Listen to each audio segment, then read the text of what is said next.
जीवन को महान बनाने वाली प्रेरणादायक कहानियां, निस्वार्थ भाव से जगत कल्याण की सेवा में समर्पित महान व्यक्तियों के अनुभव। प्रजापिता पिताश्री ब्रह्मा एवं मातेश्वरी जगदम्बा सरस्वती के संग के रंग, ईश्वरीय यज्ञ इतिहास की झलकियां तथा परमात्म शक्ति अनुभूति से अपना जीवन श्रेष्ठ बनाने के लिए देखिए कार्यक्रम प्रेरणा। दीपक देता है रोशनी फैलाने की प्रेरणा, फलदायी वृक्ष देता है देने की प्रेरणा, मधुबन देता है महकते रहने की प्रेरणा, महान व्यक्ति देते हैं जीवन जीने की प्रेरणा। आओ प्रेरणा से दें हम सभी को प्रेरणा।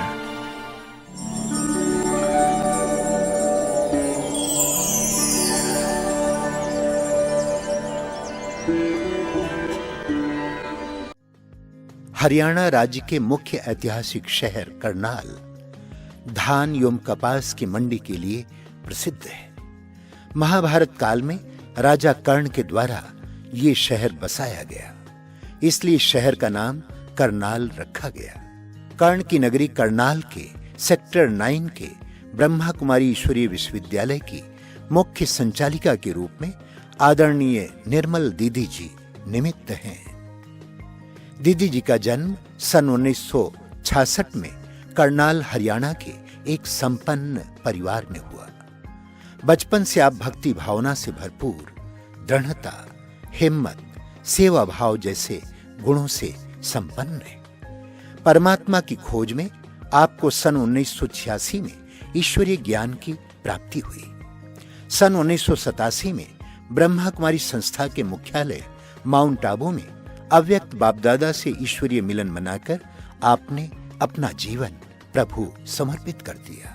सन 1987 से दिल्ली, असंध, घरौंडा, निसिंग, नीलोखेड़ी आदि स्थानों पर सेवाएं देते हुए सन 2005 से करनाल सेक्टर 9 में अपनी सेवाएं प्रदान कर रही हैं। करनाल में ईश्वरी संदेश देते हुए अनेक कार्यक्रमों का आपने सफल आयोजन किया।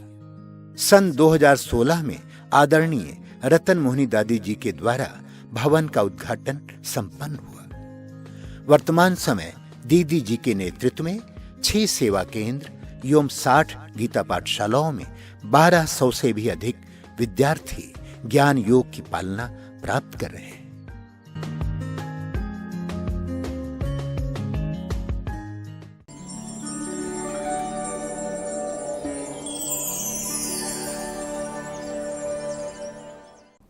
हमारे पिताजी के अंदर भक्ति भावना के संस्कार थे और सुबह में उठ करके वो 2 बजे जनवरी मास में भी ठंडे पानी से नहाया करते थे और विशेषकर वही संस्कार बच्चों में भी भरने की उन्होंने कोशिश की। और शाम के समय जब भोजन का समय होता था तो सभी बच्चों को पहले बिठाया जाता था, मंत्र जाप कराया जाता था, उसके पश्चात ही भोजन जो था वो हर एक को मिलता था। तो उसके अंदर विशेष करके एक मंत्र जो मुझे आज भी याद है, कुछ उसके शब्द, नारायण पद बंदिए ताप तपन होए दूर। तो इस तरह से करके वो मंत्र उच्चारण कराते थे। तो लगभग 15-20 मिनट तक हम सभी बैठ करके वो जाप करते और उसके पश्चात फिर भोजन स्वीकार करने के लिए हम सभी को कहा जाता था। तो इस तरह से चलते रहे। बात 85 की है कि जब हमारे लौकिक परिवार के हमारे बड़े दीदी और हमारे जिया जी जो कि नीलोखेड़ी से ज्ञान में आए, तो उन्होंने जब ज्ञान के अंदर आए तो इस परिवार में ज्ञान का बीज डालना शुरू किया। जैसे जैसे वो ज्ञान का बीज डालते चले गए तो भावना क्या थी, सर्वव्यापी का ज्ञान, परमात्मा जो है वो कहाँ रहता है वो ज्ञान तो अलग हटके था। लेकिन जैसे परिवार में ज्ञान देना शुरू किया, प्रेरित किया कि आप सेंटर पर जाएं, ऐसा करें, तो एक बार हमारे लौकिक माता जी और मैं सेंटर पर गए। तब करण ताल में ब्रह्मा कुमारी सेंटर हुआ करता था और पुष्पा बहन जी जो वर्तमान समय कैथल में हैं, तब वो करनाल में हुआ करते थे। और जैसे हम सेंटर पर गए तो उस समय लक्ष्मी बहन जी सेंटर पर थे, तो उन्होंने हमें बाबा के कमरे में बिठाया और एक गीत चलाया कि हम उड़ के चले जाएं इस प्यारे से वतन में, ये गीत मुझे आज भी याद है। जब हम सेंटर से घर आए तो आकर के हमने अपने लौकिक पिताजी को ये बताया कि आज तो उन्होंने ये भजन वहां पे चलाया था और हमें एक बुजुर्ग बाबा थे उनके रूम में बिठाया उनके फोटो के सामने। तो पिताजी तब तक तो भक्ति में थे और बोला भगवान तो अंदर है, वो उड़ के कहाँ जाएंगे। तो वास्तव में उस समय हम भी समझते थे परमात्मा तो सर्वव्यापी है, सब में है। तो इस तरह से वो भाव लेकर के चल रहे थे। लेकिन फिर हमसे बड़ी सिस्टर ज्ञान में आई तो परिवार में ये ज्ञान चलता गया। फिर धीरे धीरे ये समझ जानना शुरू हुआ और हम करनाल में पढ़ते थे, प्रभाकर कर रहे थे, तो तब हमें सेंटर पर भेजा जाता था किसी भी बहाने से कि आप भोग का सामान देकर आए, ये कार्य है, मुरली लेके आए। तो मैं जाती थी सेंटर पर और फिर कभी कभी बीच में सेंटर पर रहना भी शुरू किया। लेकिन 86 में फर्स्ट टाइम राजयोग शिविर में जून मास में मेरा माउंट आबू में जाना हुआ। और जैसे ही माउंट आबू में हम गए और मनोहर दादी जी जो विशेष करनाल की सेवाओं से देखते हुए, सबकी पालना करते हुए यहाँ के निमित्त थे, तो जब हम उनसे मिलने के लिए गए तो दादी जी ने एक नज़र में हमें देखते हुए ये कहा कि आप मेरी नज़रों से बच के नहीं जाएंगी। तो वास्तविकता यही हुई, दादी जी का इतना स्नेह, इतना प्यार, इतनी पालना हम आत्माओं को ऐसे आकर्षित किया कि जैसे ही मेरा वहाँ से आने का मन नहीं था और दादी भी बोले कि इसको छोड़ के जाओ, लेकिन जो गाइड मेरे साथ थे बोला कि नहीं, घर के मना करेंगे, वो हमसे पूछेंगे, तब तो मुझे वापसी आना हुआ मजबूरी में। लेकिन नेक्स्ट अगले साल में ही फिर से हमारा जाना हुआ और फिर हम यहाँ से गए तो ट्रेनिंग के लिए गए और ट्रेनिंग करके हम 87 में जून मास में अहमदाबाद 1 मास ट्रेनिंग में रहे। 1 मास ट्रेनिंग करने के पश्चात आदरणीय चंद्रिका दीदी जी ने हमारी ट्रेनिंग कराई। उसके अंदर उन्होंने इस हीरे को अच्छी तरह से तराशा। हमारे आदरणीय आशा दीदी जी ORC, जिन्होंने मधुबन की भट्टी में हम आत्माओं को बहुत श्रेष्ठ पालना और संस्कार दिए, जो हमने अपने जीवन के अंदर लक्ष्य लिया कि हमको एक श्रेष्ठ ब्रह्मा कुमारी बनना है, तो ऐसा लक्ष्य लेकर के हम वापिस आए। तो इस तरह से हमारे जीवन की पालना विशेष दादी जी के द्वारा होती रही और दादी जी ने हमें विशेष मधुबन में बुला करके 6 मास भी अपने पास सेवा के लिए रखा। दादी जी जिस रूम में पांडव भवन में रहते थे उसी रूम पर दादी जी हमें रखते थे। तो ऊपर में जब हम रहते थे तो दादी जी हमारी ड्यूटी लगाते थे कि आपको 3 बजे मुझे आकर के चाय देनी है। तो मेरे अंदर दादी जी ने ये संस्कार भरा कि अमृत वेला आपका मिस ना हो, अमृत वेला आप करते रहे। उसके साथ साथ दादी चंद्रमणि जी की भी विशेष पालना हमें मिली। तो जब हम मधुबन में रहते थे 6 मास, तो दादी जी हमारी टेस्टिंग करते थे कि आप क्लास में गए, आप योग में अमृत वेला गए। तो कई बार दादी हमें पूछते थे कि आज अमृत वेला योग किसने कराया, ताकि उन्हें ये पता चले कि हम योग में थे या नहीं थे। तो इस तरह से दादी जी हमारी पालना करते हुए हमारे अंदर वो संस्कार जागृत कर रहे थे कि भविष्य में हमको जो जीवन बनानी है उसकी नींव मजबूत हो। तो इस तरह से दादी जी की विशेष पालना, चंद्रमणि दादी जी की विशेष पालना लेते हुए और फिर हम बाबा के इस घर की सेवाओं के निमित्त बने। और विशेषकर दादी चंद्रमणि जी और दादी मनोहर ने हमको कुछ समय के लिए दिल्ली कश्मीरी गेट में भी भेजा, जहां पर कुछ समय हम सेवाओं में रहे। उसके पश्चात फिर हम निसिंग की सेवाएं जो दादी जी ने हमारी ड्यूटी लगाई और उनको संभालते हुए, और करनाल में भी विशेष संतनगर और अभी यहाँ पर सेवाएं दे रहे हैं। तो इस तरह से बाबा की सेवाएं करते हुए अपने जीवन को सदा आगे बढ़ा रहे हैं।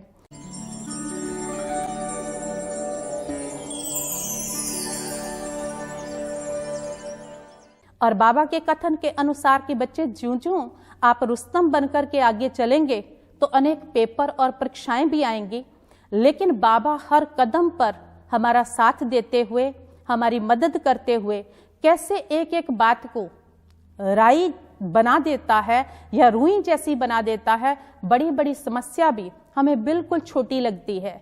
और वर्तमान समय हमारे पास 18 कन्याएं जो हैं वो हमारे साथ रहती है। उनके साथ रहते हुए हमें ऐसा लगता है कि हम एक परिवार से हैं और एक ही बाबा के हम बच्चे हैं, और बहुत ही स्नेह की भावना उन सर्व के प्रति हमारी रहती है। और विशेष योग की शक्ति के द्वारा ही हम बाबा के हर कार्य को आगे बढ़ाते हैं। जब भी कोई कार्य, परमात्मा कार्य हम करते हैं, चाहे वो सेवाओं का हो, चाहे किसी भी मकान का हो, तो हम विशेष करके हर कार्य के अंदर बाबा का आवाहन करके चलते हैं, बाबा को बुलाते हैं। और कोई भी कार्य में अगर कोई समस्या छोटी सी भी नजर आती है तो हम बाबा को आवाहन करते हुए बाबा के आगे रखते हैं, और वो कार्य सहज, अति सरल हो जाता है और हमें पता भी नहीं चलता है कि ये कार्य कैसे हुआ। इसके साथ साथ जो भी कार्य होते हैं, भले वो धन संबंधी भी हों, उसके अंदर भी कभी भी हम किसी भी भाई बहन के साथ भी वो बात नहीं करते हैं कि ये कार्य ऐसे या इसके लिए ये चाहिए, लेकिन हम बाबा को ही सामने बुला करके बाबा के आगे वो कार्य करते हैं। उसमें 21 दिन का योग करेंगे, 11 दिन का योग करेंगे, और वो कार्य फिर कैसे होता चला जाता है, कौन कैसे आता है, ये हमें भी सोच करके बहुत बड़ी हैरानी होती है कि ये बाबा कैसे कराता है। क्योंकि हम समझते हैं कि हम बहुत साधारण, बाबा के बहुत छोटे से बच्चे हैं, लेकिन बाबा हमसे कैसे कार्य कराते हुए दिन रात अनेक आत्माओं के साथ हमारा संबंध, संपर्क बढ़ाते हुए चलाते हैं। इसके लिए बाबा को हम दिल से शुक्रिया करते हैं कि भगवान ने हमें सिलेक्ट किया। और विशेष एक अंदर में बात रहती है कि अंतिम जन्म के अंदर हम दुनियावी रीति से ब्राह्मण के घर पैदा हुए, और साथ ही साथ भगवान ने हमें सच्चा कर्म का ब्राह्मण बनाया।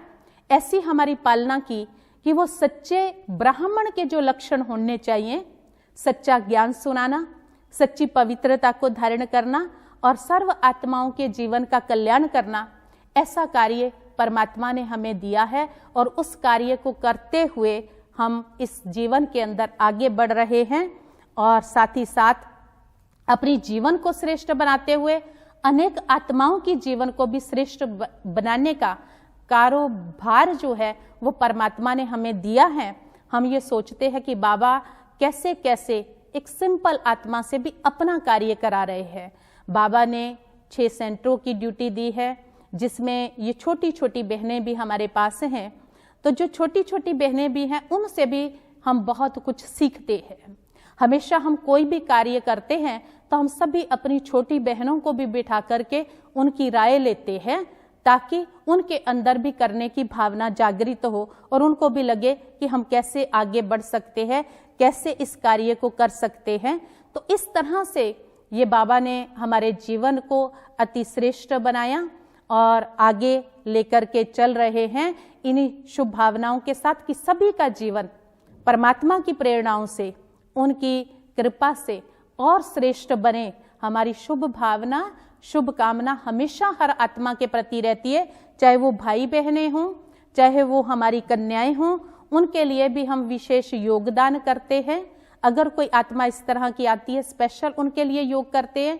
और अपनी बहनों के लिए तो हम कई बार 21 दिन की रात को पूरी रात जाग करके भी योग बठियां करते हैं, ताकि कोई भी विघ्न हमारी जीवन में ना आए, और अगर आया है तो वो सहज ही चला जाए और इन सभी आत्माओं के जीवन में भी ये प्रेरणा मिले। तो इस तरह से अमृत वेला भी हम खुद सामने बैठ करके अपनी बहनों को कराते हुए, ताकि हर एक के अंदर शक्ति भरे, हर एक का जीवन श्रेष्ठ बने। क्योंकि बाबा के कहे अनुसार कि समय धीरे धीरे ऐसे आने वाला है जो अनेक भटकती आत्माओं के प्रकोप बढ़ेंगे, अनेक दुखी आत्माएं हमारे पास आएंगी।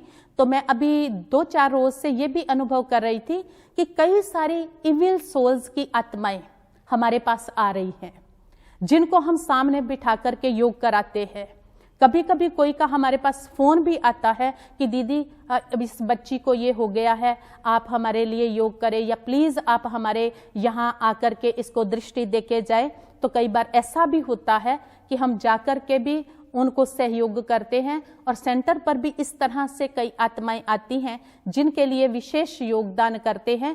और वर्तमान समय हम ये देखते हैं कि ये अंत का चरण चल रहा है, क्योंकि वो सब बातें जो बाबा ने कही है कि लास्ट समय में एक एक में कई आत्माएं घुसेंगी और तुम आत्माओं के पास वो शफा लेने के लिए आएंगी, लेकिन शफा आप तब दे सकेंगे उन आत्माओं को जब पहले आपके अंदर शक्ति होगी।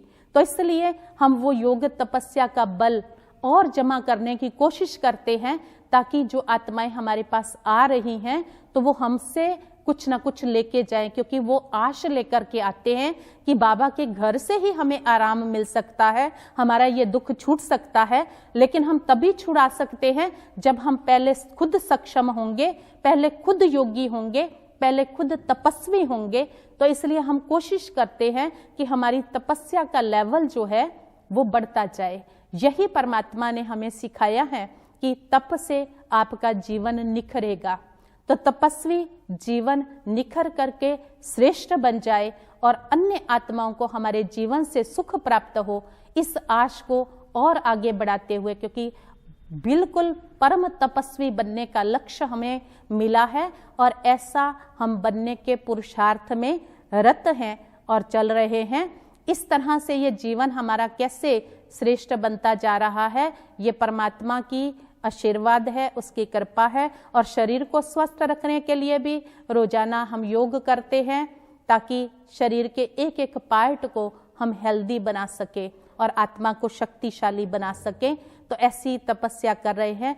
ये कहेंगे कि बाबा ने इस कलयुगी सृष्टि में से इतनी सारी नरक की आत्माओं में से हमें सिलेक्ट किया, उस परम सत्ता का दिल से बहुत बहुत हम दिल से शुक्रिया करते हैं। और यही कहेंगे, किसी ने अपना बना के मुझको मुस्कुराना सिखा दिया।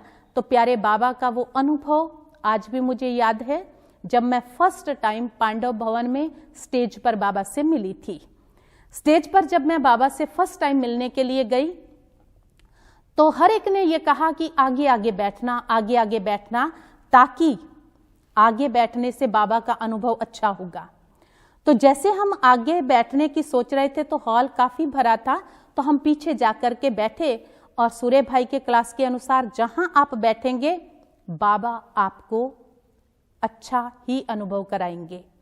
ऐसी वो अंदर में संकल्प लेकर के बैठे और बाबा ने एक बहुत सुंदर दृश्य हमको दिखाया, क्योंकि मन में एक संकल्प था कि मैं इतना पीछे बैठी हूं, क्या बाबा मुझे देख रहे होंगे या देखेंगे, या बाबा की नजर मेरे ऊपर पड़ेगी।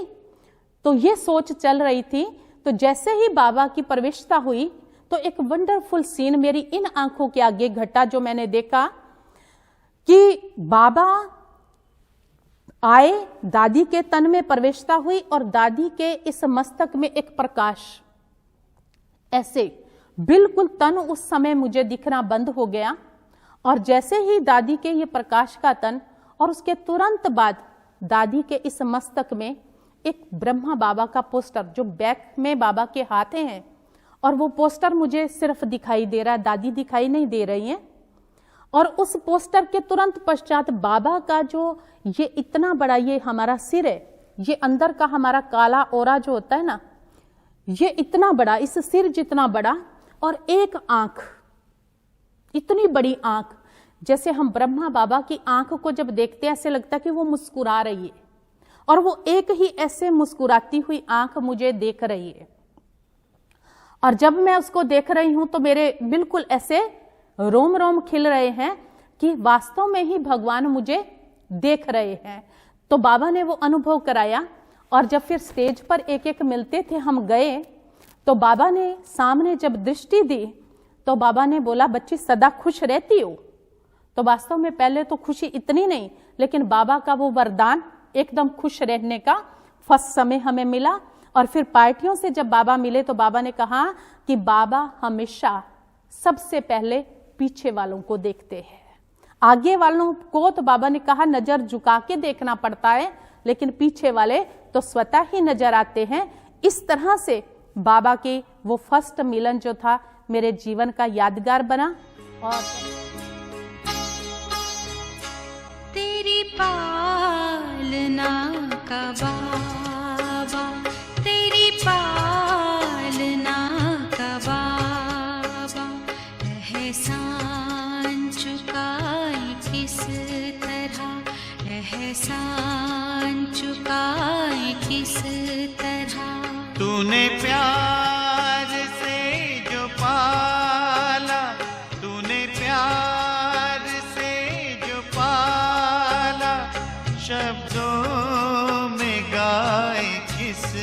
तरह तेरी पालना का बाबा, तेरी पालना का बाबा।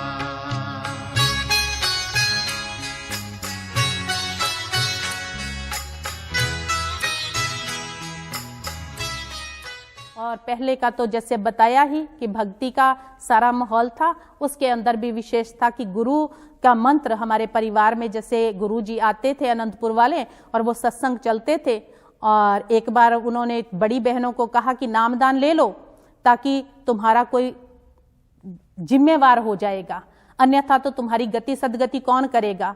तो मेरे को आया कि मेरी सदगति कैसे होगी, क्योंकि मैंने तो नाम लिया नहीं है।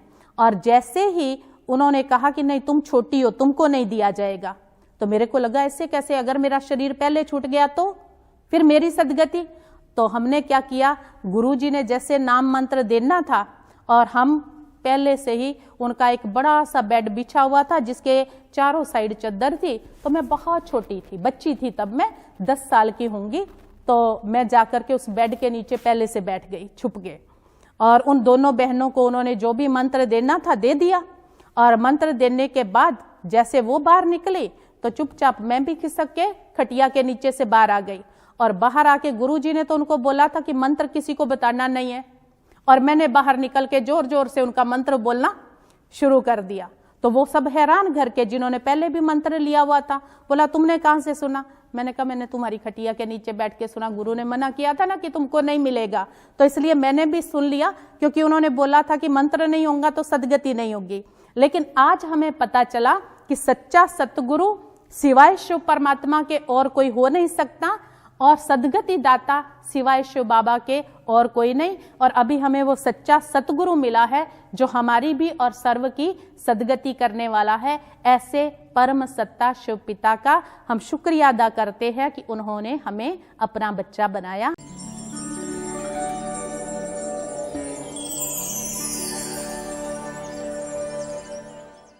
जो सबसे बड़ी उनके अंदर गुण है, उनका फ्रॉक दिल है, सबको अपने साथ लेकर चलती हैं, और उनके अंदर ऑर्गेनाइजिंग कैपेबिलिटी जो है वो कमाल की है। बड़े बड़े प्रोग्राम्स जो वो करती हैं वो इतनी सहज भाव से कर लेती कि उनके चेहरे के ऊपर हमने कभी तनाव नहीं देखा। जो योगी के लक्षण कहे जाते हैं वो बहन जी में हम साक्षात देखते हैं। उनका सादगी भरा जीवन, पवित्र भरा जीवन मुझे बहुत अच्छा लगा, जिसकी प्रेरणाओं से मैं ब्रह्मा कुमारी बनी और बाबा के इस कार्य में समर्पित हो गई। और दीदी पिछले 12 वर्षों से 18 कन्याओं को बड़े प्यार से माँ की तरह पालना देकर चला रही हैं। ऐसे दीदी जो बहुत हज़ारों भाई बहनों को भी अपने जीवन से प्रेरणा दे रहे हैं, और बहुत सारी आत्माएं उनके जीवन से प्रेरणा लेकर बाबा के इस कार्य में मददगार सहयोगी बने हुए हैं। दीदी का जीवन बहुत सरल चित्त, बहुत नम्र चित्त दीदी का भाव, बहुत रहम की दृष्टि, कल्याण की भावना दीदी के अंदर। तो दीदी ने वो हम सबको वो सब कुछ सिखाया। हम 16 बहनों का संगठन है जो दीदी के पास रह रहे हैं, और दीदी ने एक एक बहन को एक एक चीज़ सिखाई, जैसे कि टोली बनाना है नहीं आता था, है जैसे खाना बनाना है, सेवाएं करना, कैसे यज्ञ की एक एक चीज़ को महत्व देकर जिस बहन के अंदर जो भी विशेषता थी दीदी ने उसी विशेषता को उसी कार्य में लगाया। मैंने उनके माध्यम से जाना है कि ब्रह्मा कुमारीज में जो गुणों का बढ़ावा देने का जो बाबा का सच्चा कार्य है वो बहुत ही नियंत्रित रूप में चल रहा है। मैं 8 वर्षों में ये जान पाया हूँ कि अगर जीवन को अच्छे ढंग से जीना है, अगर जीवन में सुख और आनंद की उसकी कोई ख्वाहिश है, तो निर्मल दीदी ने जो हमें ज्ञान सिखाया बाबा का, वो ये अपने आप में एक पूर्ण ज्ञान है। मैंने उनमें बहुत अद्भुत शांति, पवित्रता और एक अदम्य सहन शक्ति का मैंने उनके अंदर एहसास किया है।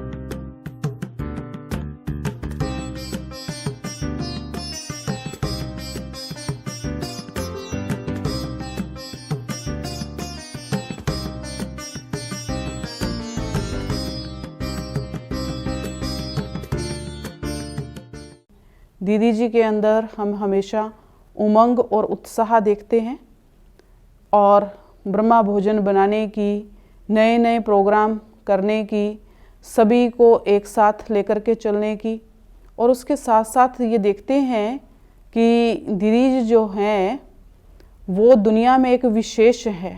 मैंने करनाल की और आसपास के सेंटर की बहुत सी बहनें देखी हैं, लेकिन दीदी के अंदर से मुझे बड़े दादी जी की और मम्मा की भासना आती है।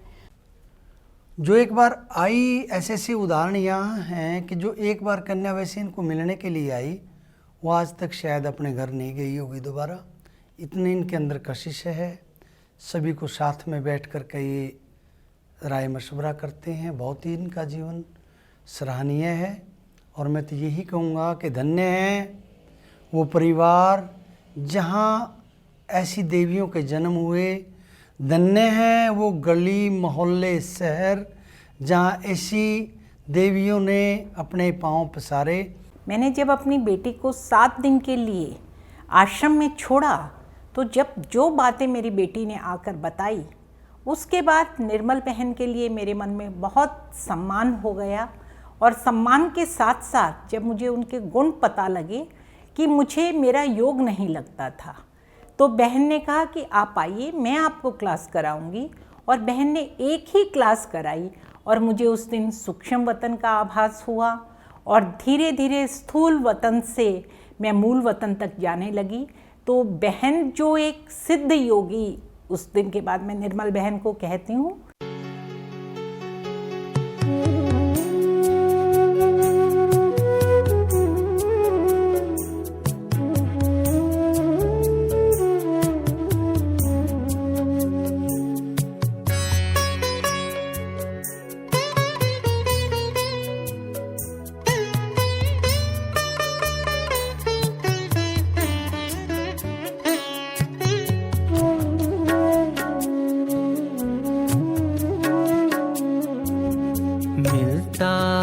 सच्चा सुख दिल को एक बाबा तुम्हारी यादों में।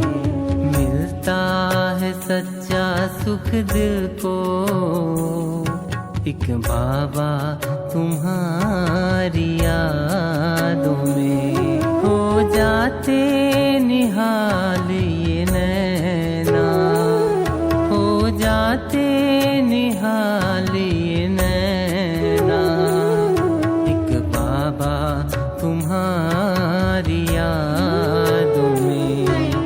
मिलता है सच्चा सुख दिल को एक बाबा तुम्हारी यादों में, एक बाबा तुम्हारी यादों में।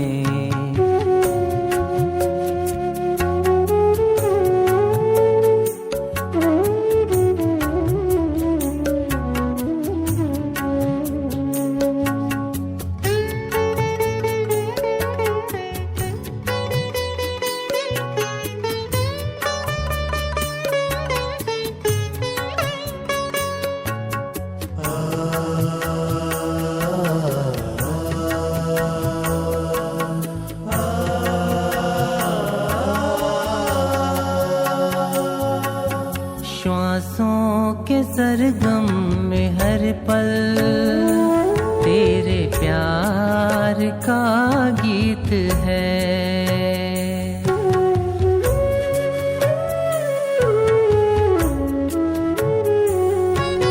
श्वासों के सरगम में हर पल तेरे प्यार का गीत है।